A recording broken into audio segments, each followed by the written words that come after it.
Hello दोस्तों, तो कैसे हैं आप लोग। स्वागत है आपका स्टडी टू नो एजुकेशन में। जैसा कि आप लोग को पता चल रहा है कि इकोनॉमिक्स में मैक्रो इकोनॉमिक्स का सीरीज चल रहा है, जिसमें हम लोग 2 लेक्चर ऑलरेडी ले चुके हैं डिमांड एंड सप्लाई का, और हम लोग आज 3rd लेक्चर को लेने का कोशिश करेंगे, जिसमें से हम लोग आज पढ़ेंगे मार्केट के बारे में, जो कि मैक्रो इकोनॉमिक्स के टॉपिक में बहुत ही इंपॉर्टेंट टॉपिक माना जाता है, जिससे क्वेश्चन आने के चांसेस हैं। और मार्केट में कितने टाइप के मार्केट होते हैं, सारे के बारे में हम लोग एक शॉर्ट डिस्क्रिप्शन लेंगे, ताकि हम लोग का सारा रिवीजन हो सके।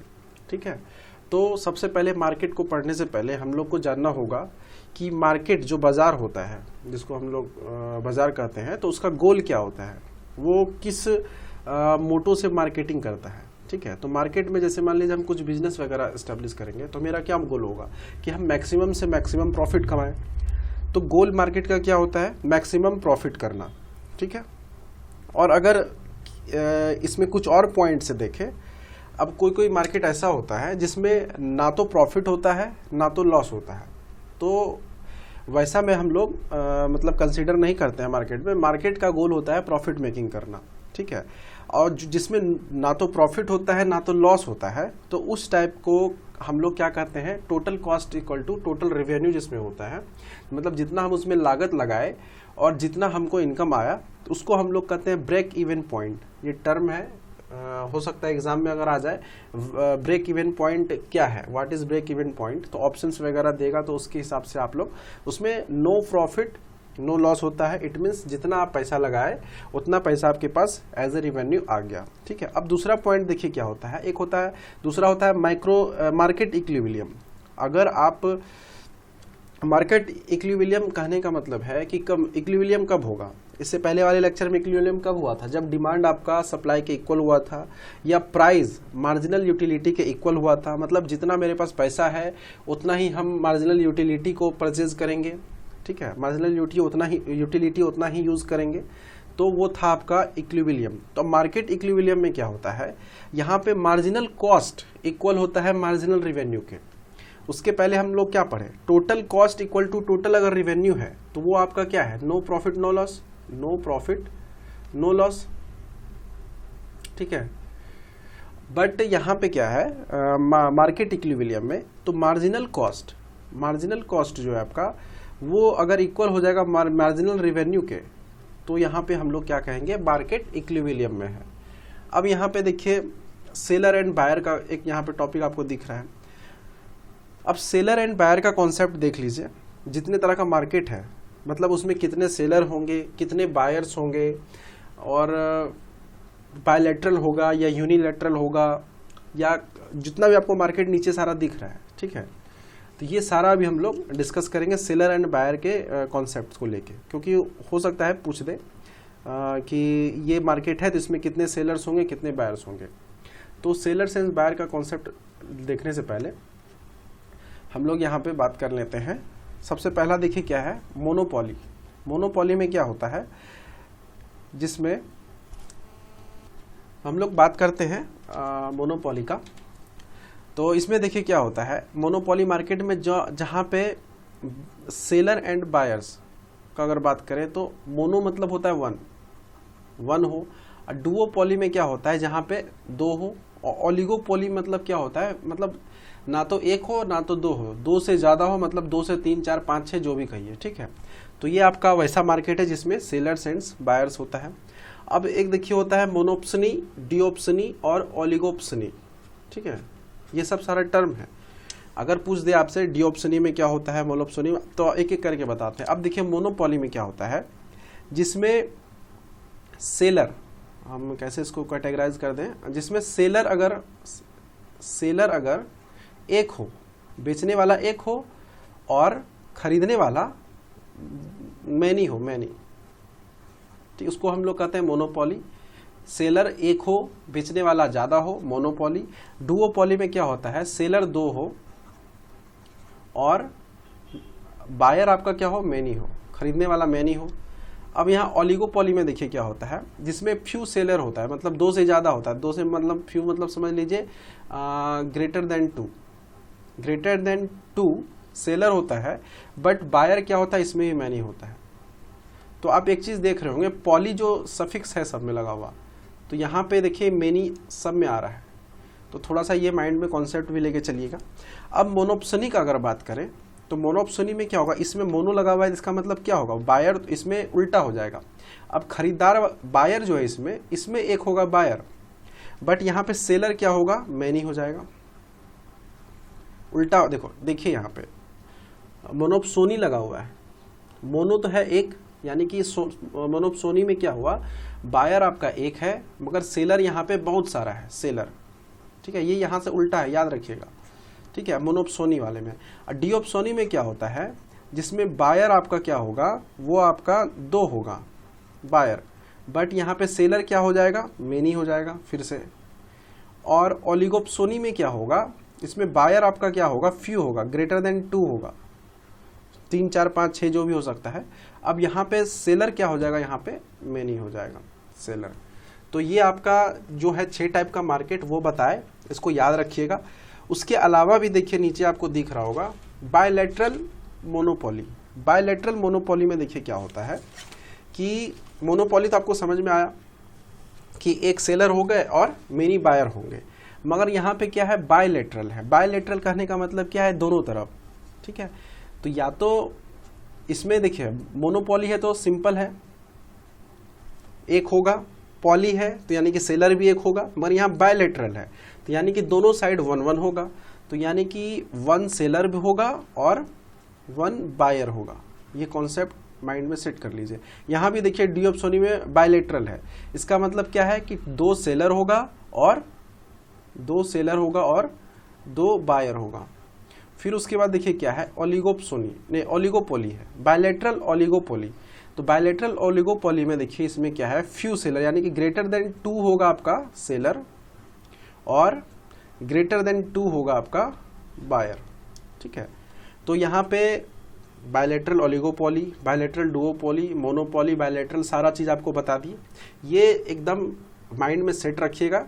सफिक्स को देखिएगा, पॉली, सोनी और ये बायलैटरल वाला, ठीक है। अब उसके बाद देखिए क्या है आपका परफेक्ट कंपटीशन वगैरह वाला है, ठीक है, और मोनोपोलिस्टिक मार्केट है। तो ये सारा एक बार इरेज कर लेते हैं, फिर उसके बाद हम आपको बताते हैं। तो अब देखिए यहाँ पे परफेक्ट कंपटीशन, तो उसके पहले देखिए हम लोग एक कुछ मार्केट पढ़ लेते हैं जो एग्जाम पॉइंट व्यू से इंपॉर्टेंट है। तो जब सबसे पहले हम देखिए मोनोपोली को देखेंगे कि इसका क्या क्या कॉन्सेप्ट होता है, कि ये अगर मार्केट में ऐसा आपको दिखे तो समझ जाइए कि आप ये मोनोपोली मार्केट है, ठीक है। तो मोनोपोली पढ़ेंगे हम लोग, ओलिगोपोली पढ़ेंगे, फिर उसके बाद क्या पढ़ेंगे, परफेक्ट कंपटीशन पढ़ेंगे, और फिर उसके बाद हम लोग पढ़ेंगे मोनोपोलिस्टिक कंपटीशन। तो ये 4 मार्केट को हम लोग रिव्यू करते हैं इसमें। अब देखिए इसमें मोनोपोली का बताते हैं। अगर जिसमें सिंगल सेलर और मेनी बायर हो, पहला पॉइंट, जिसमें सिंगल सेलर और मेनी बायर हो उसको हम लोग मोनोपोली कहते हैं, मोनोपोली मार्केट। जिसमें कोई सब्स्टिट्यूट प्रोडक्ट नहीं हो उसको हम लोग मोनोपोली कहते हैं। इसमें नो एंट्री एंड एग्जिट का फॉर्म जो भी हम लोग एस्टेब्लिश किए हैं, इसमें नो एंट्री और नो एग्जिट सिस्टम है, मतलब कोई वैसा फॉर्म फिर वहाँ पे नहीं एस्टेब्लिश होगा या ना तो वहाँ से जाएगा। तो नो एंट्री एग्जिट फॉर्म है तीसरा। और फोर्थ में देखिए क्या है, प्राइस डिस्क्रिमिनेशन, ठीक है, वो वहाँ पे ऐसा कुछ नहीं होगा, मतलब प्राइस डिस्क्रिमिनेशन होगा, जो भी है वहाँ पे फिक्स्ड वो आपको मानना पड़ेगा, ठीक है। तो ये आपका मोनोपोली का सारा है। अगर यहाँ लिखने में तो प्रॉब्लम होगा उतना सारा, तो आप लोग को समझ में आया तो लिख सकते हैं, नहीं तो फिर कंटिन्यू रहिए। फिर हम लोग देखेंगे ओलिगोपोली में। ओलिगोपोली में क्या होगा कि इसमें फ्यू सेलर होगा, पहला फ्यू सेलर और मेनी बायर होंगे, जिसमें लाइसेंस का प्रोसेस होगा। फ्यू सेलर है तो मतलब एक से ज़्यादा, 2 से ज़्यादा है। ओलिगोपोली में तो इसमें लाइसेंस वगैरह भी लेना पड़ता होगा, ठीक है, लेना पड़ता है, सॉरी। फिर उसके बाद इसमें दूसरा क्या है कि जो ग्रुपिंग होगा वो लिमिटेड होगा। ओलिगोपोली है मगर जो ग्रुपिंग ऑफ फॉर्म्स होगा वो लिमिटेड होगा, ठीक है। फिर उसके बाद क्या होगा तीसरा, इसमें कोई डिपेंडेंसी नहीं होगा, इंटर डिपेंडेंसी ये लोग सारे काम करेंगे। ऐसा नहीं कि उसके चलने से उसके दुकान में मिल रहा है तो हम इधर नहीं दे रहे हैं, ऐसा नहीं। यहाँ पे पॉली लगा हुआ है, ओलिगोपोली मतलब सब अपने अपने पर इंटर डिपेंडेंट हैं, ठीक है, कोई एक दूसरे पे नहीं है। अब यहाँ पे क्या होगा, जो डिमांड कर्व बनेगा इसका, वो आपका डिमांड कर्व इनडिटर्मिनेंट बनेगा। इसमें किसके पास क्या डिमांड जाएगा कोई फिक्स नहीं है, इसलिए हम इसको ओलिगोपोली कहते हैं। मतलब मार्केट सेम टाइप का है मगर दो से ज़्यादा है, और ये इसका डिमांड कर्व जो है इनडिटर्मिनेंट बनेगा, इसका डिटर्मिनेशन नहीं कर सकते हैं। और इसमें प्राइस जो होता है वो रिजिडिटी होता है, प्राइस रिजिडिटी, ये सब सारा टर्म याद रखिएगा, प्राइस रिजिडिटी होता है इसमें, ठीक है। तो ओलिगोपोली में हम आपको बता दिए, फ्यू सेलर मेनी बायर्स होगा, फिर उसके बाद ग्रुपिंग होगा, इसमें इंटर डिपेंडेंसी होगा, फिर उसके बाद डिमांड कर्व इसमें इनडिटर्मिनेंट होते हैं, ये भी आपको बता दिए। फिर उसके बाद प्राइस इसका रिजिडिटी होता है। तो टोटल 5 टाइप का बताए ओलिगोपोली में। अब हम लोग बात करते हैं परफेक्ट कंपटीशन का। परफेक्ट कंपटीशन में देखिए क्या होगा कि मेनी सेलर होंगे, मेनी बायर्स होंगे। परफेक्ट कंपटीशन में आपका मेनी सेलर मेनी बायर।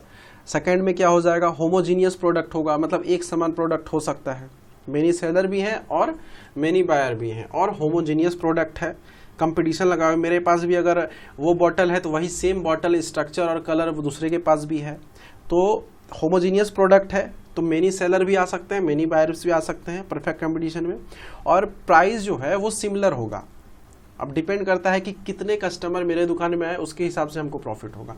अब यहाँ पे क्या हो जाएगा, प्राइस तीसरा हो जाएगा सिमिलर, और इसमें कोई रोक टोक नहीं है कस्टमर का, किस में आपको जाना है किस में नहीं जाना है। हमारे मोनोपोलिस्टिक में क्या था कि एक ही दुकान है तो उसमें आपको जाना ही है, उसके अलावा कहीं आपको मिलेगा नहीं। तो no entry, free entry and free exit होगा आपका फॉर्म में, और कोई कॉस्ट का प्रमोशन नहीं होगा कि हमारे यहाँ इतना कॉस्ट मिल रहा है, हमारे यहाँ उतना कॉस्ट मिल रहा है, क्योंकि इसमें होमोजीनियस प्रोडक्ट है तो सेम प्राइस होगा। अगर सेम प्राइस होगा तो परफेक्ट कंपटीशन होगा, उस पर सिर्फ डिपेंड करता है कि कस्टमर किसके पास जाए, ठीक है। अगर प्राइस का डिफरेंस हुआ वो परफेक्ट कंपटीशन नहीं होगा, क्योंकि जहाँ पे प्राइस कम होगा वहाँ पे कस्टमर तो जाएंगे ही। तो नो प्रमोशन ऑफ कॉस्ट इसमें होगा आपका, किसमें, परफेक्ट कंपटीशन में कोई प्राइस का कंपटीशन नहीं होगा, जो होगा इक्वल होगा, ठीक है। तो परफेक्ट कंपटीशन आपका हो गया। अब यहाँ पे हम लोग बात करेंगे मोनोपोलिस्टिक कंपटीशन का, ठीक है। मोनोपोलिस्टिक कंपटीशन में देखिए फर्स्ट में क्या, अगर हम लोग बात करें मोनोपोलिस्टिक में क्या होगा, मोनो मतलब क्या होता है वन, पॉलिस्टिक लगाए हैं, तो यानी कि यहाँ पे मेनी सेलर्स होंगे मेनी बायर्स होंगे, ठीक है। दूसरा देखिए क्या होगा, बेचने वाला भी ज़्यादा होगा, खरीदने वाला भी ज़्यादा होगा। अब इसमें देखिए क्या है, मोनोपोलिस्टिक है, इसका मतलब क्या है, हम अपना प्राइस अपने मन से रख सकते हैं, भले मेरे सेम प्रोडक्ट उसके पास क्यों ना हो, हम कम में बेच रहे हैं उसका दुकान बिजनेस को कम करने के लिए, तो वहाँ पे मोनोपोलिस्टिक आ गया। परफेक्ट कंपटीशन के अंदर में मोनोपोलिस्टिक है, ठीक है। तो प्राइस नॉट सिमिलर, प्राइस इसमें सिमिलर नहीं होता है, ठीक है। और इसमें एडवर्टीजमेंट कॉस्ट या सेलिंग कॉस्ट ये सब सारा दिखता है कि हाँ ये अब ज़्यादा प्रचार कर रहा है, मान लीजिए सेम प्रोडक्ट है अब ज़्यादा आ गया है तो उसको क्या कर रहा है, थोड़ा कम में ज़्यादा जल्दी निकाल के फिर से दूसरे बिजनेस में एंटर करने का कोई सोचता है। तो इस तरह के मार्केट को हम लोग मोनोपोलिस्टिक कंपटीशन कहते हैं, ठीक है। अब यहाँ पे रियलिस्टिक मार्केट होता है, मतलब हो सकता है किसी दिन आप सेम डे में ही बहुत सारा प्रॉफिट कमा लें, हो सकता है कि आपको एक वीक भी लग जाए, प्रॉफिट कमाने में देर लगे। तो रियलिस्टिक मार्केट होता है, डिपेंड करता है कि आप किस तरह का स्ट्रेटजी अपनाते हैं उस प्रोडक्ट को निकालने में। तो यहाँ पे प्राइस सिमिलर नहीं होगा, रियलिस्टिक मार्केट होगा। और जो प्रोडक्ट होगा, ऐसा नहीं कि हम डुप्लीकेट वगैरह यूज़ करेंगे, मेरे बगल वाला मार्केट वो ब्रांडेड यूज़ कर रहा है, हम डुप्लीकेट नहीं। अगर वो प्रोडक्ट वहाँ बेच रहा है जिस ब्रांड का, उसी ब्रांड का मेरे पास भी है, तभी यहाँ पे कंपटीशन होगा मार्केट में, क्योंकि प्राइस ऊपर नीचे हो जाएगा मोनोपोलिस्टिक कंपटीशन में, ठीक है। तो यहाँ पे ब्रांडेड प्रोडक्ट होना जरूरी है, ठीक है। अब हम लोग 6 में बात कर लेते हैं, क्या हो सकता है। यहाँ पे डिफरेंट प्रोडक्ट पे भी काम कर सकते हैं। अगर हो सकता है जो मेरे पास बॉटल है या जो मेरे पास टॉय है या जो भी सामान है, तो वो प्रोडक्ट भी डिफरेंट हो सकता है अलग अलग प्राइस की वजह से। और इसमें मोनोपोलिस्टिक कंपटीशन में कोई रोक टोक नहीं है, कोई भी अपना फर्म आके एस्टेब्लिश कर सकता है, कोई भी अपना सामान बेच के जा सकता है, चाहे वो 1 दिन में जाए या 2 दिन में जाए या 1 वीक में जाए। तो फ्री एंट्री एंड एग्जिट होता है मार्केट का मोनोपोलिस्टिक का। तो परफेक्ट कंपटीशन के अंदर में अगर कहा जाए तो हो सकता है मोनोपोलिस्टिक, बट दोनों इक्वल नहीं है। तो सारे चीज़ का आप देख लीजिए। अब देखिए इसमें परफेक्ट कंपटीशन में एक चीज़ और, एक टर्म आपको बता देते हैं थोड़ा सा। अगर हम लोग मार्जिनल कॉस्ट का बात करें, और ये एवरेज कॉस्ट एक होता है। एवरेज कॉस्ट मतलब क्या है कि मान लीजिए 10 बोतल बेचे, हमको टोटल रेवेन्यू आया 100 रुपीज़, ठीक है। तो एवरेज कॉस्ट कितना हो गया 10 रुपया। अगर मार्जिनल कॉस्ट देखें, किसी को हम क्या किए होंगे 12 में बेचे होंगे, किसी को 8 में बेचे होंगे, तो डिफरेंस जो होता है दो प्रोडक्ट के बीच में, तो उसको हम लोग कहते हैं मार्जिनल कॉस्ट। तो मार्जिनल कॉस्ट और एवरेज कॉस्ट दोनों का बता दे रहे हैं। अब इसमें देखिए थोड़ा सा कुछ कर्व है, वो आपको जानना जरूरी हो सकता है कि थोड़ा सा कॉन्सेप्चुअल कर दे। अगर मार्जिनल कॉस्ट और एवरेज कॉस्ट, ठीक है, मार्जिनल कॉस्ट का कर्व क्या होगा, यू शेप होगा, यू शेप, और एवरेज कॉस्ट का भी कर्व क्या होगा, यू शेप, ठीक है। तो जब मार्जिनल कॉस्ट और एवरेज कॉस्ट जब दोनों इक्वल हो जाए, किसके, हम अभी क्या कहें कि 100 रुपीज़ में 10 बोतल अगर बेचे, तो marginal cost equal to average cost equal to अगर प्राइस हो जाए, तो इसको हम लोग क्या कहेंगे कि परफेक्ट कंपटीशन है, ठीक है। अगर ये ऐसा नहीं है तो मोनोपोलिस्टिक कंपटीशन के अंदर भी आ सकता है। तो हम लोग क्या करेंगे, परफेक्ट कंपटीशन के लिए एक यहाँ पे ड्रॉ कर लेते हैं कर्व। सबसे पहले हम लोग कर्व ड्रॉ करते हैं परफेक्ट कंपटीशन का। ये है मान लीजिए कर्व आपका एवरेज कॉस्ट का, ठीक है, और ये है कर्व मान लीजिए आपका मार्जिनल कॉस्ट का। ये है एवरेज कॉस्ट, ये है मार्जिनल कॉस्ट, ठीक है। अब देखिए यहाँ पे प्राइस है, एक सेकेंड, ये प्राइस देखिए यहाँ पे आके मैच करेगा, ठीक है। तो इस पॉइंट पे जहाँ पे आके मैच कर रहा है प्राइस, ठीक है, तो ये आपका जो कर्व है, ये डिमांड कर्व इसको कहा जाता है। ये जो लाइन ऐसे खींचा हुआ है सीधा, गंदा हो गया, सॉरी, एक सेकेंड, एक कर्व हो गया, ये हो गया एवरेज कॉस्ट और ये हो गया मार्जिनल कॉस्ट। अब हम लोग यहाँ पे ये डिमांड कर्व बनाए, तो ये यहाँ पे आपका, ये है आपका प्राइस, ये है क्वांटिटी, ठीक है। तो ये है आपका एवरेज कॉस्ट का, ये है मार्जिनल कॉस्ट का।